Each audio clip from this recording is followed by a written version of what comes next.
Group one की financial accounting का आज पेपर था और जल्दी से शॉर्ट में रिव्यू करते हैं कि आज का पेपर कैसा था। देखो, अगर मैं एक वर्ड में रिव्यू करूं तो पेपर काफ़ी था, ठीक है, और टफ तो हो सकता है बहुत से लोगों के लिए, क्योंकि एमसीक्यूज में भी आप देख सकते हो मैंने सारे एमसीक्यूज का आंसर अपने टेलीग्राम चैनल पे डाल दिया है।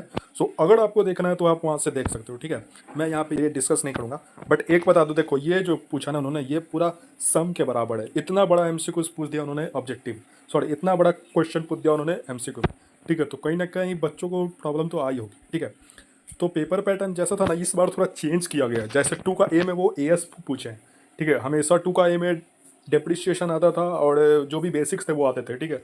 बट इस बार उन्होंने एएस पूछा है और एएस के साथ साथ आपको डेप्रिसिएशन भी पूछा है, ठीक है। तो आपको अब 7 मार्क्स सिर्फ डेप्रिसिएशन का नहीं मिलेगा, आपको उसके लिए एएस भी बनाना पड़ेगा, ठीक है। तो इस पर स्लाइटली पेपर में चेंज हुआ है, यानी कि आप समझ सकते हो कि 2 का जो ए का 1 पार्ट है वो 3.5 मार्क्स का है और नीचे वाला 3.5 मार्क्स का है, ठीक है। तो इस बार उन्होंने पेपर पैटर्न में चेंज लाया, ठीक है। आप देखो बी पार्ट, देखो बी पार्ट में भी दो, एक थ्योरी का क्वेश्चन पूछा है और एक रेक्टिफिकेशन ऑफ एरर का क्वेश्चन पूछा है, ठीक है।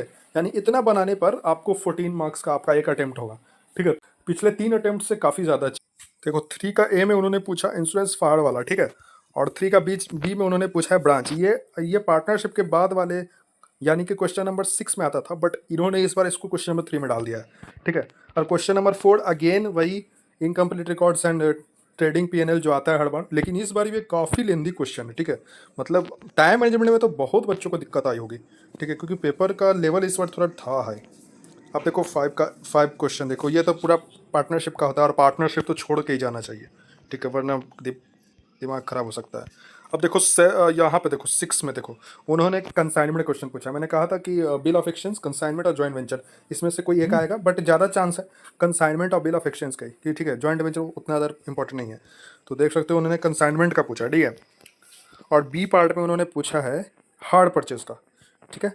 और इस बार सिर्फ आप लोग को इंटरेस्ट निकालना था इंस्टॉलमेंट के साथ, यहाँ पे कोई मशीनरी अकाउंट बनाने वाने की ज़रूरत नहीं थी, ठीक है। 7 का ए में ऑलरेडी फिर उन्होंने एएस पूछा और 8 में जो कि हमारे 4 क्वेश्चन थ्योरी के रहते हैं छोटे छोटे, वो उन्होंने पूछा, ठीक है। ओवरऑल पेपर एक वर्ड में रिव्यू करूं तो लेंदी था और मुझे पेपर देखने से ही लग रहा है कि डिफ़िकल्ट हुआ होगा बहुत बच्चों के लिए।